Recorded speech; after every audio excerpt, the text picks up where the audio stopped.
Ya, salam saudaraku yang terkasih di dalam nama Tuhan Yesus Kristus.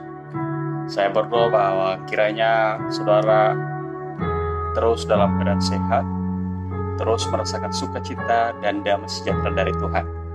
Pada kesempatan ini kita merenungkan kehidupan kita ini, bahwasanya ada kalanya kita mementingkan begitu pentingnya tubuh kita, begitu pentingnya penampilan kita, dan ada juga yang lebih mementingkan harta dan kekayaan. Namun saya mau katakan bahwa itu memang baik semuanya, baik untuk kehidupan kita. Namun ada yang lebih baik untuk kita sadari dan untuk kita utamakan di dalam kehidupan kita. Ya, satu pertanyaan yang saya mau katakan dan untuk kita renungkan sama-sama. Pertanyaannya gini, apakah sudah menyadari sepenuhnya bahwa Tuhan begitu mencintai kita? Kalau sudah, mengapa masih sibuk dengan hal-hal yang fana? Bahkan yang tidak akan pernah bisa memberikan kepuasan dalam diri kita. Ya. Banyak terlalu sibuk untuk menjadi yang terbaik bagi dunia, bagi lingkungan, bagi tempat pekerjaan atau perusahaan. Ya. Ingin terlihat menarik. Kalau misalnya anak-anak muda saat ini ingin terlihat glowing, ingin terlihat hebat, ya, di hadapan manusia atau di mata manusia. Ya. Bukan mencari Tuhan. Nah, kalau kita sadari dan kita renungkan di dalam kehidupan kita ini, padahal Tuhan tidak melihat itu semua. Tidak melihat seberapa banyak harta kekayaan kita, seberapa penting penampilan kita, ya, atau seberapa glowing kalau misalnya di kalangan anak muda, atau seberapa cakepnya kita, atau seberapa baiknya penampilan kita. Dengan begitu, kapan kita akan memberikan waktu kita sepenuhnya untuk Tuhan? Kita akan renungkan satu bagian firman Tuhan di dalam Lukas pasal 15 ayat 25 sampai ayat yang ke-32. Silakan Bapak Ibu membacanya, dan saya mau simpulkan di dalam teks itu.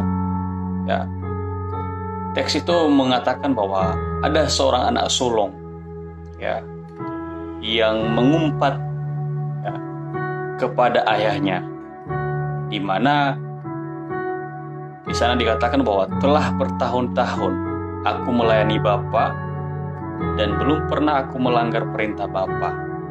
Itu di ayat 29.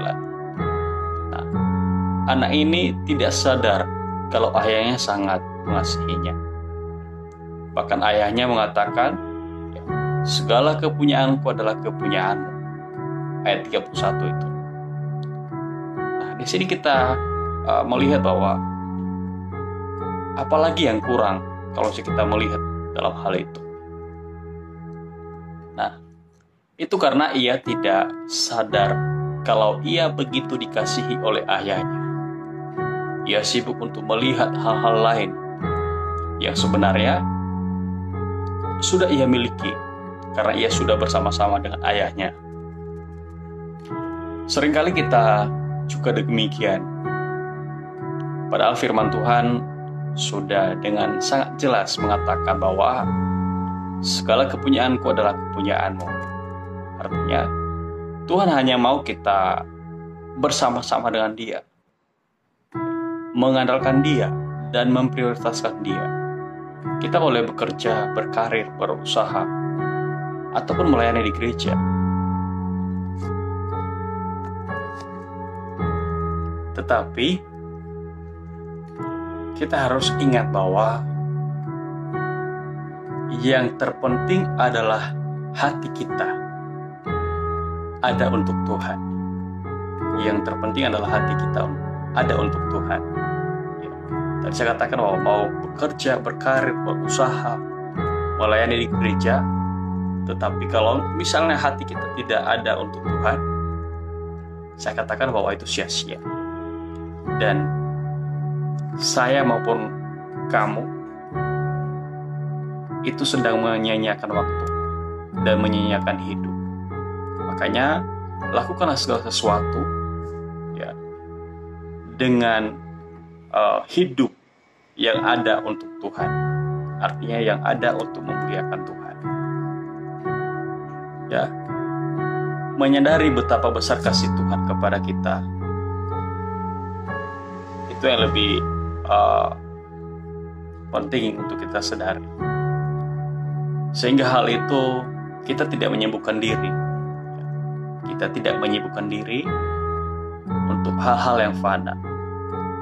Oleh karena firman Tuhan berkata bahwa Tuhan memberikan berkat-Nya kepada yang dicintainya pada waktu tidur.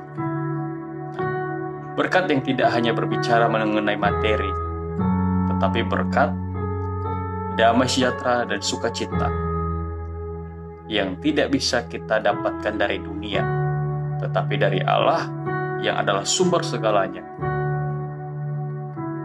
Jangan tergiur dengan apa yang ditawarkan oleh dunia ini. Ada banyak sekali ya, yang tidak akan pernah memberikan kepuasan, bahkan akan membawa kepada kehancuran dan memungkinkan melupakan Tuhan. Maka daripada itu, mari kita harus menyadari kasih Allah dalam hidup kita, terlebih lagi mencintai, memberi waktu, berdoa dengan sungguh-sungguh dan terus-menerus, dan merenungkan firman-Nya, baik itu siang maupun malam. Bukan lagi hanya kita katakan menyempatkan waktu untuk Tuhan, bukan. Tetapi kita punya waktu. Ya, kita ada oleh karena ada Tuhan. Jadi mari gunakan hidup kita ini, dan mari gunakan waktu dan kesempatan yang Tuhan berikan ini untuk ada ya, melakukan yang Tuhan mau, bahkan ada untuk Tuhan. Demikian saya berdoa kiranya terus diberkati pekerjaan usahanya, karirnya, dan pendidikan, dan kiranya Tuhan Yesus memberkati juga kesehatan dan kekuatannya. Tuhan Yesus memberkati.